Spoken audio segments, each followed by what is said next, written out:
How I found minimalism. How do you, as a really good citizen, come to deal with such issues? Nowadays, we are realizing more and more that the programs that were given to us from an early age to make us happy may not 100% fulfill their automatic promises of happiness. I'll take the example of expedition participants, all invited to discover something really great. But most people spend their entire lives getting the right shoelaces. So we are stuck in the beginning, so to speak. And the mystics have this big goal in mind. How do we uncover this treasure? So how do we get to the last image, to the finish line in the computer image program? And because the culture doesn't know this big story anymore, it doesn't tell it and tells us that if you have 10 neon shoelaces, that's the greatest luck. Because of all the details, our culture may have forgotten the big picture. How can we refocus on what's important in life and get going again? I still hear from many parents that their children don't necessarily like putting on shoes, that those at the front appear first, and that is wrong. Then the concerned educators come. There are also an increasing number of dog owners who want to put shoes on their animals in winter. And these desperate city dogs then try to chew these shoes off their paws again because now they can no longer stand so safely in the snow, and then we slip on ice puddles. So there is a big difference between what is built into the dogs and what is well-intentioned, i.e. culture. And a little bit like a poor dog who is now increasingly wearing shoes on his paws, in a figurative sense, a lot of things are actually slowing us down, but they are well-intentioned. I, too, was initially brought up with standard cultural settings, of course, in the sweetest, nicest sense. This also meant that I had to have eaten something in the morning, which was also a bit of the German war generation. The two dangers that this is supposed to protect me from. First of all, otherwise I would faint. Or secondly, that was even meaner, it was almost medically based. Child, otherwise your stomach walls will rub sore. So, first of all, it's a story of care, which is where I think we mostly grow up. When I became the first female professor of theology at the university in Kiel in 2001, I was the first woman in the field of theology since the university was founded in around 1650. That was a shock for me, but also a shock for my colleagues, exclusively colleagues. We probably both felt sorry for each other apart from this shock, so everyone could have been happy. I then had money, status, was properly dressed, and as befits a woman, you see, I'm barefoot now, which means I came here from Kiel, and have been living barefoot for 2 years. But even back then I had the usual decent collection of shoes for a woman, i.e. an infinite number of them. You need many occasions, and there are many colors, and the leather feels good too. And there is actually always a reason to buy a new bar. Today I have thrown away most of the things in my apartment. So in over 70 heavy-duty garbage bags, thrown away, given away, or sold by hand, what is left is the bare essentials for work. In the kitchen, I have enough of a plate, a cereal bowl, a cup, a saucer, a set of cutlery, and 2 other pots, but a high-performance blender, because that's important to my diet. So it looks very different when guests come, so unfortunately the sets of red wine glasses, white wine glasses, konjac snifters, liqueur glasses are also thrown away. So the question was, why does it always have to be 6? When guests come, I like to go to a restaurant with them, and there are the beautiful tablecloths, so it looks very, others would say very bare. The shoe collection has also been disposed of. I live barefoot. Even the beautiful, expensive jogging shoes of all brands are gone. And of the 3 meals, 1 meal window remained. Some may know this as intermittent fasting or interval fasting, which means that I eat something within 3 hours a day. When I'm out and about here, I don't always manage to stick to it exactly, so I'm not a pedant. And now, of course, the question of help arises. Is that renunciation? From my point of view, I say that I have the big goals in mind again. What society doesn't yet know, what is built into us, what really makes us happy. I'm concentrating on getting there. And now I find a lot of the default setting to be really like shoelaces, which if you accumulate too much of it, get tangled. So that distracts me from concentrating on what really makes me happy. It's ballast. It started with meditation, which I first noticed. Firstly, I have an inner life. So it's not just about accumulating things in life and being praised or liked by others, but I actually have an inner life. I have feelings, thoughts, willful impulses. And they have actually been neglected and unsorted for a long time. And when I sort them out, I sometimes come to very different conclusions than the standard setting. So that's exciting, and it contributes a lot to my happiness that I'm developing internally as a person. In principle, I see mysticism and meditation as radicalized psychoanalysis, and ultimately the goal is that every person is there to be happy. During your lifetime, and not just in the near-death experience. From start to finish, it's about concentration and regaining the ability to control your own life. I've thrown out a lot of mental rubbish, which makes us resistant to continue holding on to what others have told us and believing it to be true, and we will come back into direct perception. There is such a Japanese island of Okinawa in the area that belongs to the Blue Belt. Zones on Earth where people easily live to be 100 and are happy, and don't have dementia and don't have long-term care insurance. They are simply happy. So these topics also began to concern me more and more in the course of my initial cultural de-standardization. And I said to myself, well, we have material progress, but mental illnesses are increasing at an epidemic rate, depression and the like. Many people no longer reach retirement at all, but are burnt out or sick, so exhausted. Something is wrong here. So I started by asking my friends and acquaintances who radiated happiness on a fairly long-term basis. And they were often people who didn't have that much, but did a lot of things that they enjoyed. With longevity, there weren't that many people in my circle of acquaintances. I researched that through literature, and above all, what guarantees the best health. It was these three factors that kept me busy: being happy, being long-lived, and in good health. Turning around, I've been on this meditation path for a very long time, and I've increasingly found it easier to reach states of pure happiness. We notice which values are given to us: simplicity, i.e., they are not invented, or people who come back from near-death experiences. Simplicity. Everything is completely perfect in itself, so it doesn't have to be made through performance. So be it a turtle shell or these smallest calcareous animals, these radiolarians are wonderful bioarchitectures. Lightness, playful. Life only becomes difficult when we try to be or do something that contradicts our nature. That's how we are designed, to be connected to everything, this deep wisdom, this love.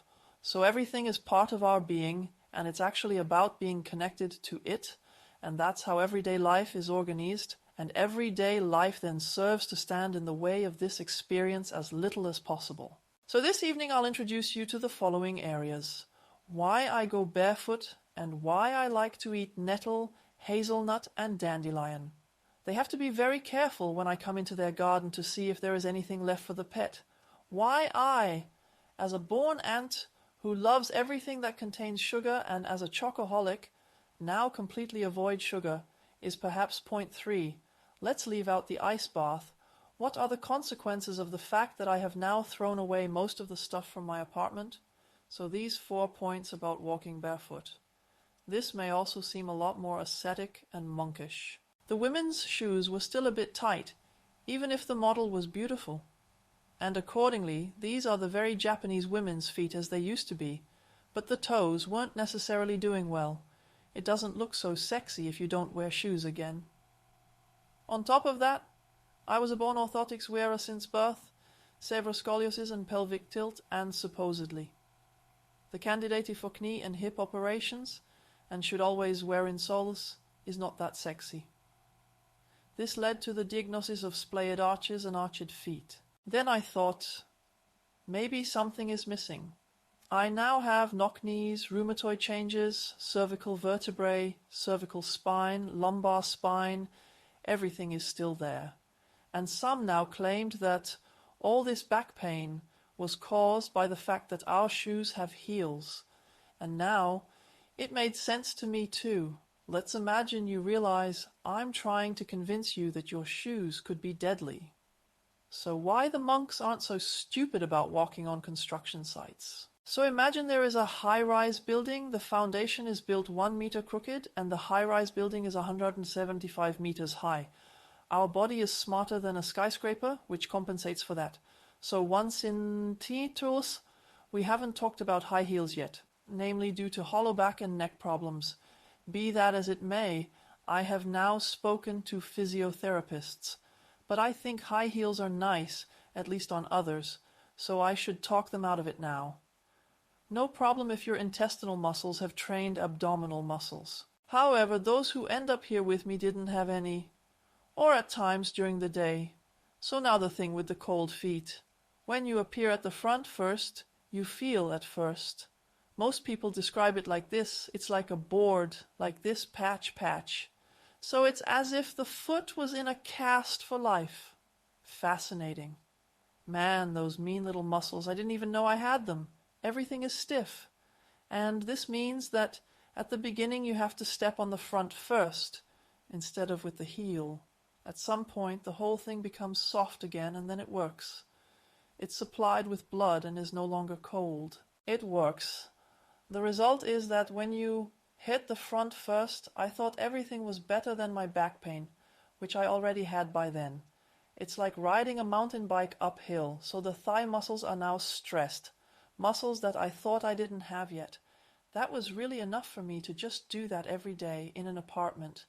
The side effects were that I was able to avoid having to do a Zen exercise like mindful walking, because if you no longer wear felt slippers in the apartment, by the way, when I'm asked how big is the risk of injury, so far, with one exception, with two exceptions, I have only ever injured myself in apartments, including with friends. So, firstly, I noticed, using spatial imagination, how long my feet actually are on the edges of doors. Before, everything was padded with a bumper and didn't bother me. But that hurts terribly. So I don't have to do mindful walking as a meditation exercise.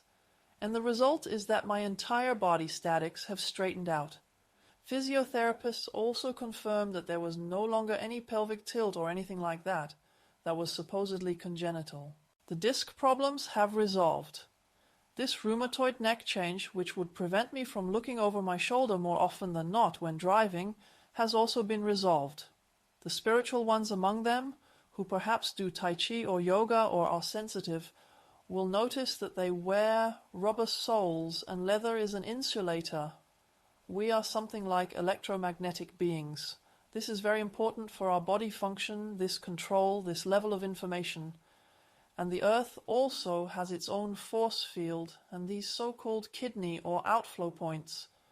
You are then grounded, so to speak. This earth energetically flows into you. You don't have to imagine, as with Tai Chi, that my feet are taking root to the center of the earth and I'm now absorbing the energy. I would also advise anxious or depressed people to stay in an apartment first, and be careful of all obstacles, door edges, and so on. But perhaps on bags, walking barefoot a lot, but appearing at the front first. That's what a watch like this brings, and such peace into life. And of course it is most beautiful on natural surfaces. This is a connection that we no longer have to establish through meditation. So my goal in meditating is, I like to call it the return of humans to the wild, because everything is built into our nature. So mysticism is not the supernatural, but rather what our culture does not yet promote and therefore considers to be useless, as the Dalai Lama also says. The inner human being is still largely unexplored in our Western culture, and there is so much potential and so many secrets that we need. So our brain can also do completely different things. That's why I don't want to miss out on walking barefoot anymore, but because maybe just by chance or whatever, we mostly have rubber soles. So from then on, At the latest, when we meditate, we have too much in our heads, and that's really what keeps us focused. If we also think a lot, all the energy is hanging, it can lead to headaches. And anyone who comes from Tai Chi knows the energy cycle, letting it circle and releasing it into the earth. You don't have to, so going barefoot is especially for meditators. I always work during mantra meditation. Barefoot is actually the work safety shoes. My attention is not necessarily just in my head, but also that I actually pay attention to where I step. Of course, now that I'm jogging like this, and I know. There's a lot of division in the park here at this military academy. Yes, I'm not such a perfectionist. Of course I have barefoot shoes with thin soles. And if at some point there is ice and snow, this small grain grit is often scattered, which is also not good for dog paws. And that was one of the reasons. I then had to have an outpatient operation to remove it. That wasn't nice either.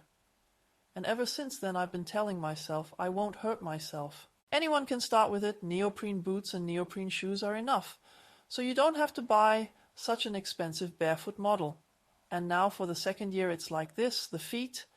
As someone who really has culturally ruined feet, the whole tangle of feet was now straightened out again, no more problems. The tortured toes have become straight again, except for the poor fourth one. He still remained in the half-shoe position. Let's see what he thinks about. The feet increasingly develop a layer of fat that insulates like a sleeping mat. I like to call them cat pads. And whoever did that at the beginning, there were also some barefoot shoe manufacturers, i.e. those with particularly thin soles. At first it feels like edema. It can even lead to stress fractures. So you should just treat yourself lovingly. It's that consistency and it works. Children still know that. Children also appear at the front first.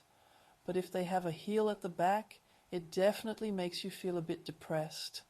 If you don't consciously compensate for this through your own attitude steps. Of those who do yoga and the like, Kundalini crisis.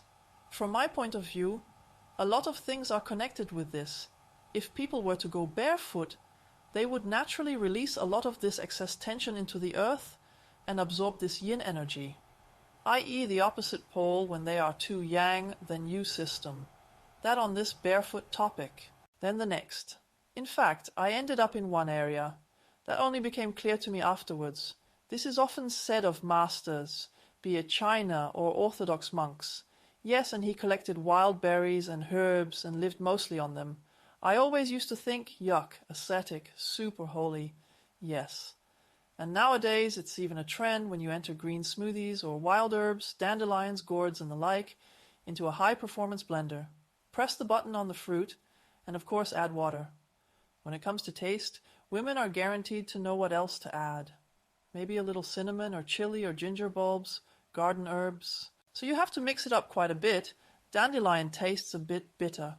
Why is this so good for us? The cultivated plants have lost a lot of their nutritional content. I don't have the numbers in my head now because I didn't want to structure it purely as a factual presentation today. Stinging nettles somehow contain 20 times more vitamin C than lemons. And there's vitamin K in there. A dandelion, similar values. Ground greed, similar values. The fascinating thing was off-green smoothie. Then I noticed, wow, things are getting clearer in my head. So first of all, the brain and the whole body are flooded with nutrients. That is nice. After 2 or 3 months, you notice that this is also changing me as a personality. Because I still enjoyed doing a lot of sports, it was swimming. Among other things, at the end of the 40-25 meter lap freestyle, I thought, firstly, after a green smoothie like that, you can go swimming straight away and you're not as heavy as a bag. You first have to wait 2 hours. Secondly, I now want to add 10 more tracks to the back. I found it almost sick, but my body wanted to let off steam. It was like doping. So there's something very rejuvenating about it, and these standard nutrients in our culture. They're already missing a lot. Even those who have guinea pigs or turtles know that they feed them wild herbs, but please not lettuce. and certainly not iceberg lettuce. I think lamb's lettuce is a bit expensive for these cute animals. Nature is merciful. It grows in the garden. Thistle leaves. If you cut off the thorns, clover, sheep's offering. And because I ate this, these cravings were much less. The body is hungry because it wants nutrients, and we don't interpret this feeling of hunger very much. But now it is saturated, and what is little known in our culture is this topic of life energy in food. So the more processed the nutrients are, the more we have to make up for it in calories. And that's like heating with the cheapest fuel. And the more life energy there is in the food, and this chlorophyll is the blood of plants, i.e. this stored light power, the less we have to eat of the other things. Then the third point is sugar. Sugar is a cultural drug. We don't feel it's easy to do without it. On top of that, it has an absolutely inhibiting effect on the formation of new neurons in the brain. In fact, I would now say that the monk lifestyle is a neurogenetic lifestyle. Neurogenetic means that our brain produces new nerve cells, and they then migrate to the areas where we need them. Of course, if we only watch TV, they will die off again. But when you start something new now, you really need them. This neuron growth gives the overall feeling of rejuvenation when it is said that in the child there are still a lot of synapses networked, a lot of connections, and then they die. As it gets older, the brain breaks down what is not used. So to say something again, children like to learn very complex things through trial and error, lightning fast. But if something is presented in a very abstract way at school, we no longer need as many synapses. So I want to give him as transformative knowledge as possible. The brain is a huge aging factor. I'm not talking about the natural concentration in fruits, but first of all, white or cane sugar, such a concentrate that bursts our mitochondria, the power plants in our cells. Then cells die. So ladies, if you want to look beautiful, add sugar to everything top 3. It's true, the saying goes, give the monkey sugar. In Sweden, there are now school experiments that have banned children from anything sugary or sticky. Let's say that it was not accessible. And as a result, students with learning disabilities were able to concentrate again. So my theory is that many who have attention deficit disorder would have been cured a lot if they didn't have this sugar, and even children with aggressive behavior became very peaceful. But especially in our culture, it is a question of cultural competence. Can you comfort and calm a sad child with love? Or do you give him something to eat? Or if you distract it in one case, the feeling stays in the body like an aborted action, and then it becomes a habit. I'm sad. I'll eat something. In fact, it's something like food abuse, and that's a kick. But afterwards, the nightcap is so big, firstly, it triggers a ravenous hunger again, and it's also an energy drain and an emotional crash. So sugar creates very unstable, mood-swaying personalities. And then, I tried the experiment out of vanity because of the beauty. This is difficult for me. It was like going cold turkey for 5 days. So it was so up and down emotionally. But I told myself either I could do it one after the other. But gradually it wouldn't work for me. And that's difficult when you have a partner like that, because there's sugar in everything. In bread, in salad dressings, in ready-made bags, tomatoes. Ketchup is omitted, but also a lot of tomato sauce, yogurt, apart from this organic natural yogurt. But we have mango yogurt from Salk. It's so delicious, even with sugar in it. Because partner has it like that in the fridge. So that's really not easy. But the result was such a deep peace, such a calm, where at the beginning I thought, that's not me at all. Again, looking back, it became clear to me that I kept this experiment and that I try to avoid everything that has sugar in it. And only when I'm in a delicious monastery with mysticism and coaching groups, and there's a buffet and my tastiest old foods are there, then I tell myself, I'll do it.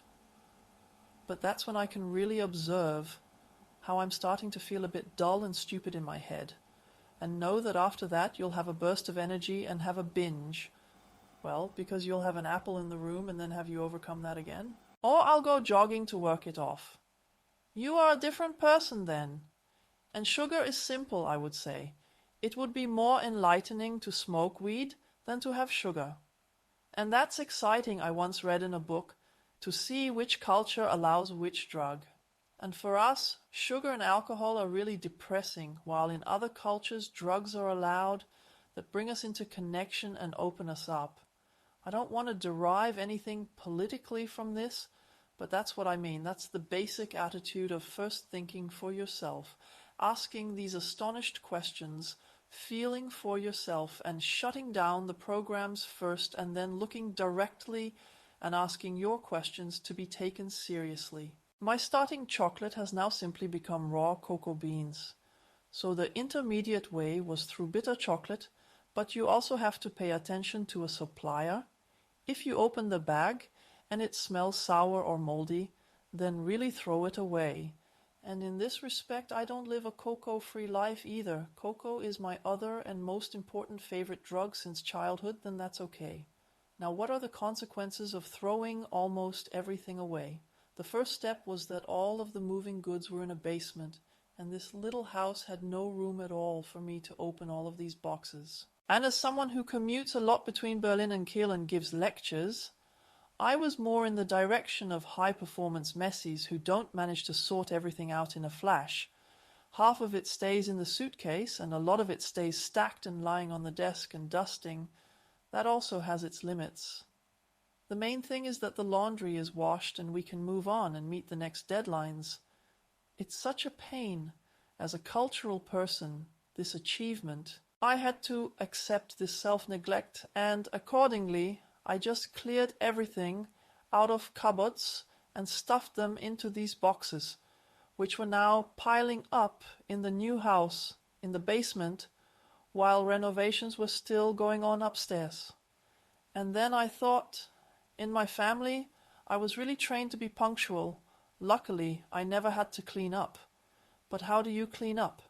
And in this state, I now fell into the clutches of Japanese minimalism.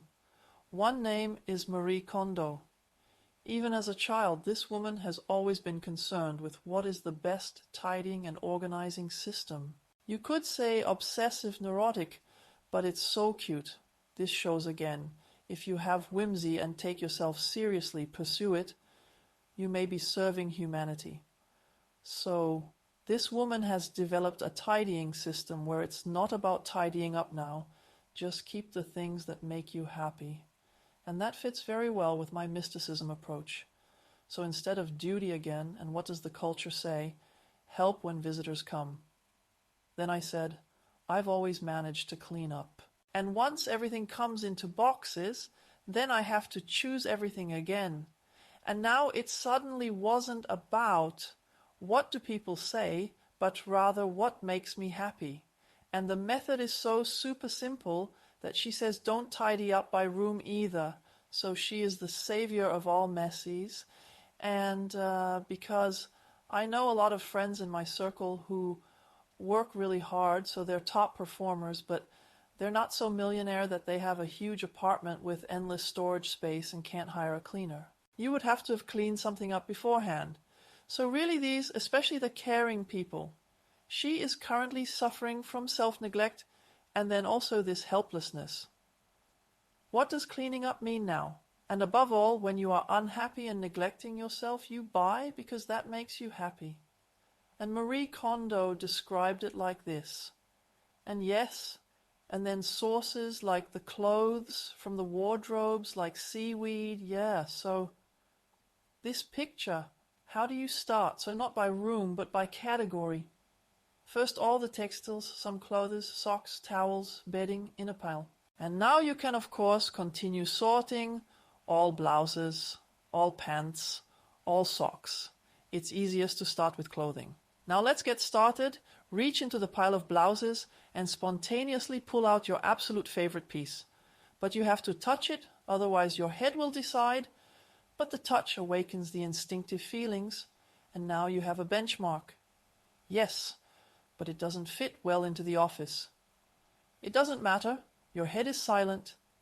Now choose your second and third favorite piece, and otherwise you can now see how much there was in your closet. So for me, all the pieces are in size 46 plus, but also the ones that are too small, that haven't fit for years, but were too expensive because there are branded blouses, and there's no time to put them on eBay and stuff like that. So things like that also become apparent, and now I just kept the favorite parts of each area.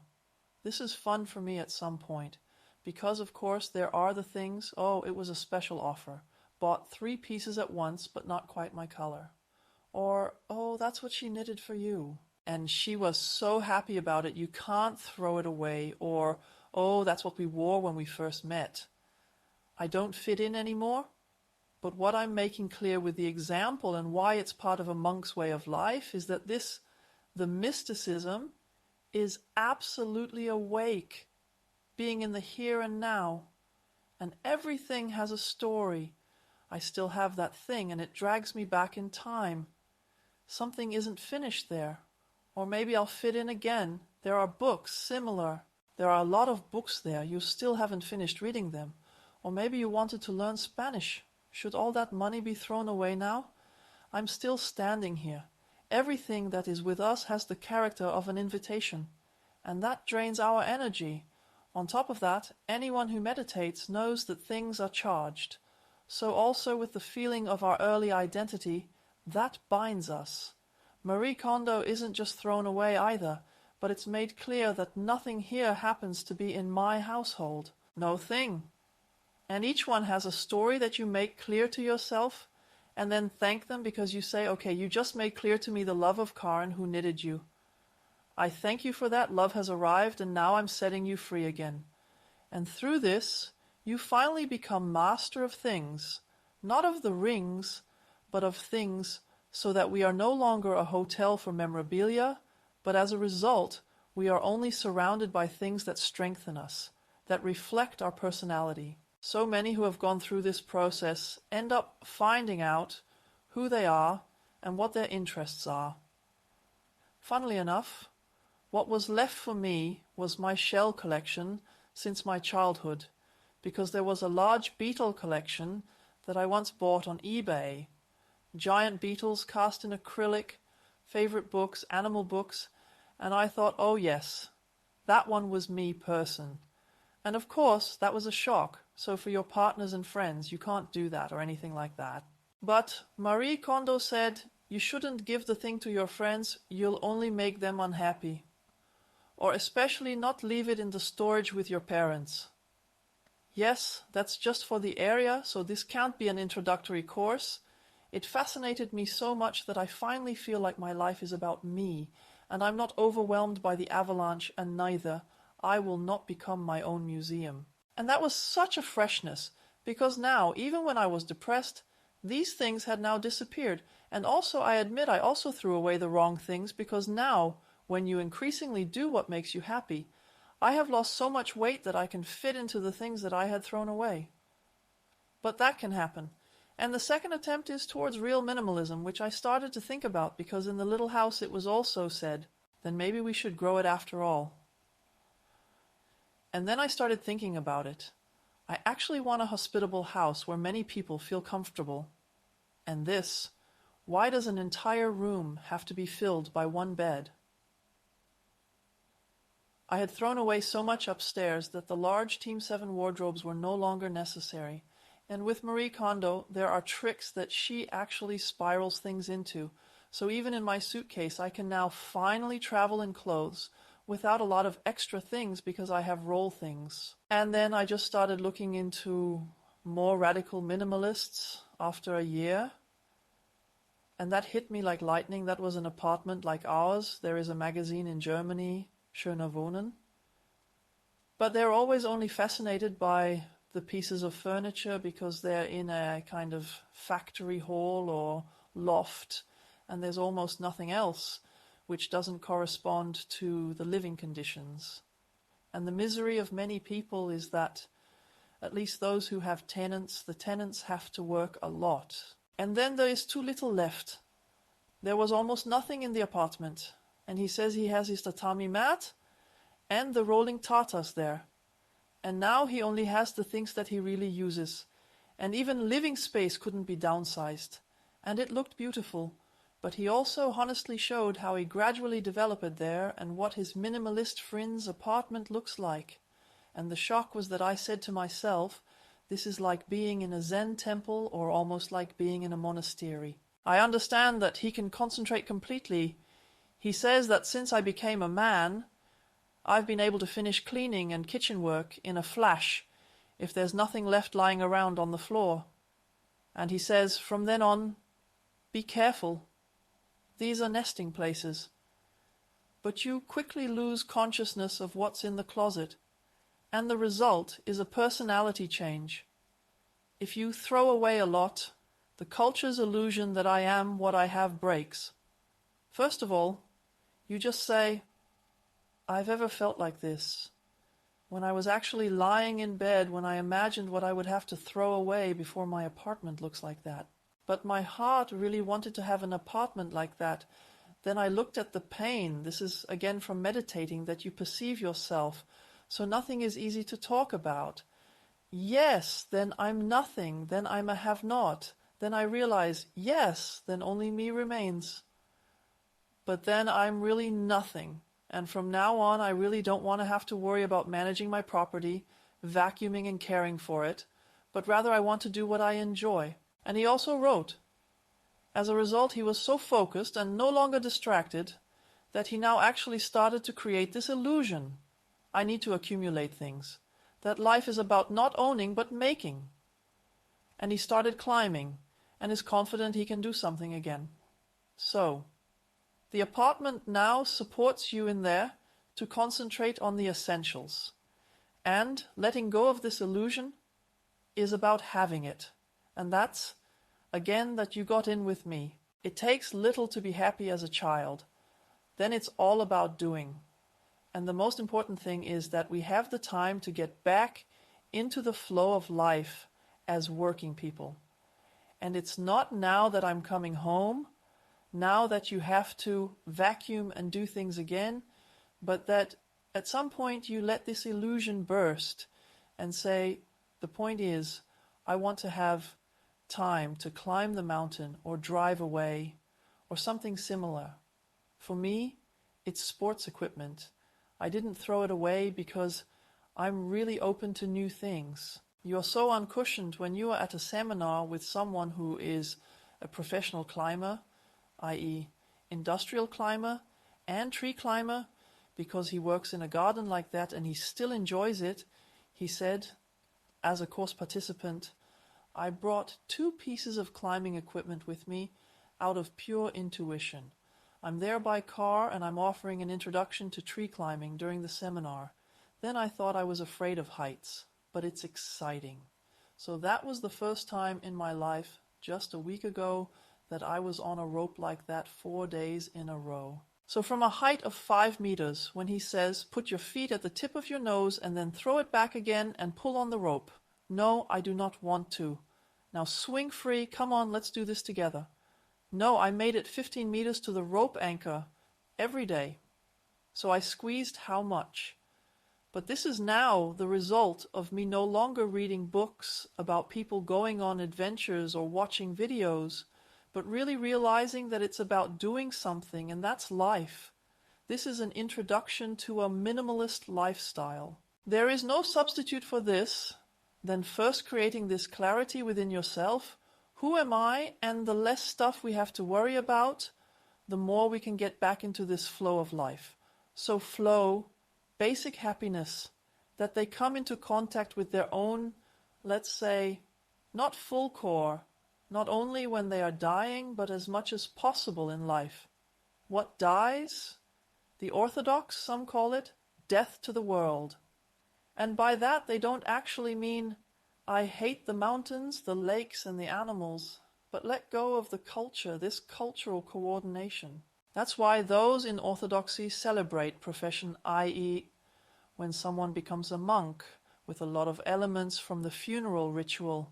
To make it clear, you no longer have to live by the praises and praises of culture. And now let's align the remaining time of your life with this light experience, because that's you. You'll end up dying anyway. It's also a shame if you only do it when you're dying. Yes, yes, that's right. Everything is here. Yes. Do you already have YouTube videos of your climbing adventures? No, not at all. Your previous fellow captors didn't survive, did they? Yes, exactly. They all crashed, unfortunately. The camera was always broken when it reached the bottom. Yes, it's a shame everything was deleted. Yes, that's true. Cracked. Did you have that? A little meal. This is where running up is played. Okay, otherwise you'll push out at the top. The red button. And then she pee 7 times, and then she is. So, today we are at the beginner's course for tree climbing, and it looks something like this. Hello! I am the little tree mouse and live in my tree house. And today I'm going out. Do you feel a little higher in the tree areas? Yes, on the tips of the nose. Tips of the nose. Now it's going down. Yes. Yes. Security Alliance. So, swing. What kind of swing was that? Exactly, swing. It's not quite easy yet, but we'll make it easy now. And here we go. Now you can go alone. Swing alone? Yes. That's totally brave at 1,000 altitude. It's still bright. Helmet also sets the hairstyle. This is such a 3 weather day. Yes, it's not that decided yet. So, on low count. Yes. I'm totally brave here. Oh, I'm like the neighbors. It works in my salad. Yes. Yes. I think. I'm great. Dude, I like it? Yes. That was the first time. I have a jumped now.